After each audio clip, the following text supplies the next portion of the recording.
তাসকিনকে যেন বাউন্ডারি মারাই কাল হয়ে দাঁড়ালো সাহিবজাদা ফারহানের জন্য। মাত্র এক বল ব্যবধানে বদলা নিয়ে দিলেন ঢাকা এক্সপ্রেস।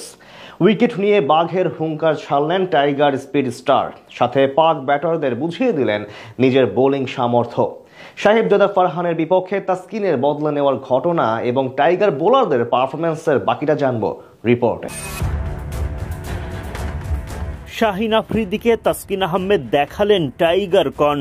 তাসকিন রিশাদ ফিজদের দাপটে নাস্তানাবুদ পাকিস্তান। টি-20তে উইকেটের সেঞ্চুরি পার তাসকিনের।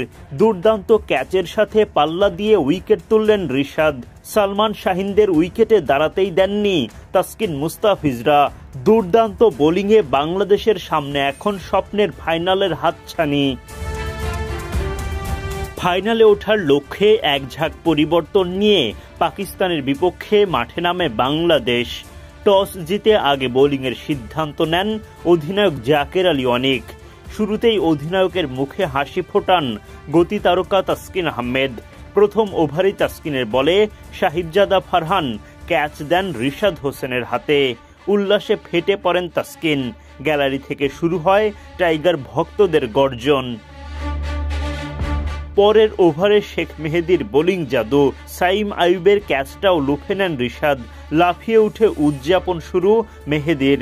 4 রানে প্রথম উইকেটের পর 5 রানে গিয়েই পাকিস্তানিদের দ্বিতীয় উইকেট তুলে নেয় বাংলাদেশ। পাওয়ার প্লের 6 ওভার শেষে 2 উইকেট হারিয়ে পাকিস্তান করতে পারে মাত্র 27 রান। জোড়া ক্যাচের পর জোড়া উইকেট তুলে দলকে আরো এগিয়ে দেন রিশাদ।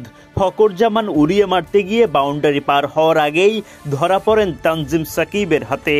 রিশাদের উইকেটে পাকিস্তানি স্পিন গুরু মুশতাক আহমেদের মুখে ফোটে হাসি। নিজের দ্বিতীয় ওভারে এসে হুসাইন তালাতকে সাজঘরে পাঠান টাইগার লেগি। এবার চোখ ধাঁধানো ক্যাচ সাইফ হাসানের। মাত্র 33 রানেই পাকিস্তানের এক হালি উইকেট তুলে ম্যাচের স্টিয়ারিং তখন বাংলাদেশের হাতে। পাকিস্তান অধিনায়ক সালমান আলীকে আউট করেন মুস্তাফিজুর রহমান।